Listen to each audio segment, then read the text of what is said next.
I got some new magazines for the 30 Remington AR caliber. These come from a project that's been ongoing for a couple years that I've been following on Facebook groups. 30 Remington AR is the member's name or the group name.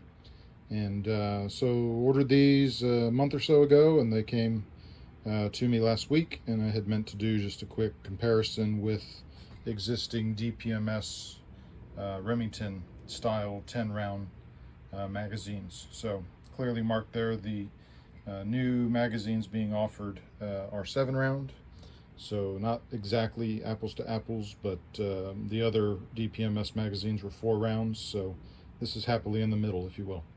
So I'll take some measurements using my calipers, and then just sort of post what my initial thoughts are here at the desk of the new magazine offerings for 30 Remington AR.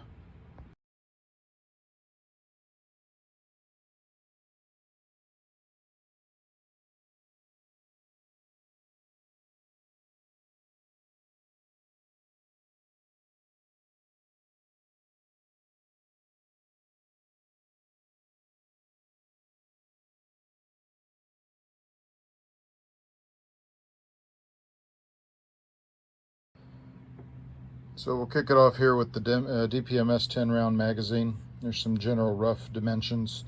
The interesting thing about these magazines has always been the rib depth of this front rib inside the magazine. It's very deep.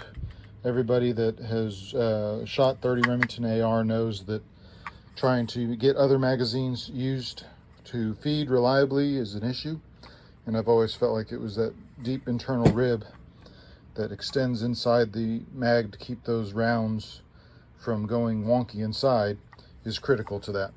What I don't like about these magazines, you put them in your pocket because you only have 10 rounds, so I carry 2 or 3 on me, and as I'm walking about, the magazines are constantly doing that. It's nothing internal with the magazine, it's just how those rounds are stacked in there and how the magazine spring pressure keeps them retained. So that's a big con for me.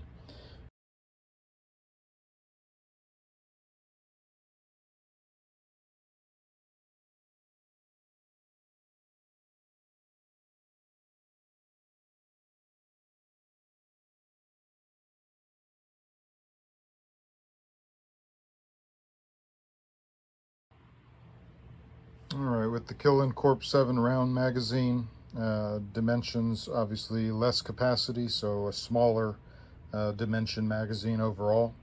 The rib depth was a slight bit less internally into the interior dimension of the magazine than the DPMS, but it seems like everything down inside is staying pretty much aligned, and it's good to see a significant front rib on the Kill magazine. Noise wise, a lot less than the DPMS, so especially on the side to side, so a much quieter magazine overall. And then these are aligned for center feed. If you put the two together,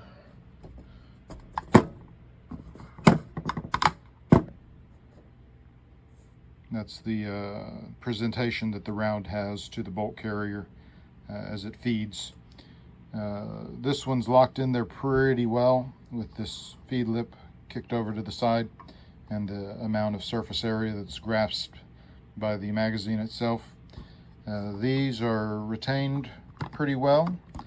Not quite uniform in the back on these cuts, whatever these relief cuts are, but I'm sure it has to do with BCG geometry.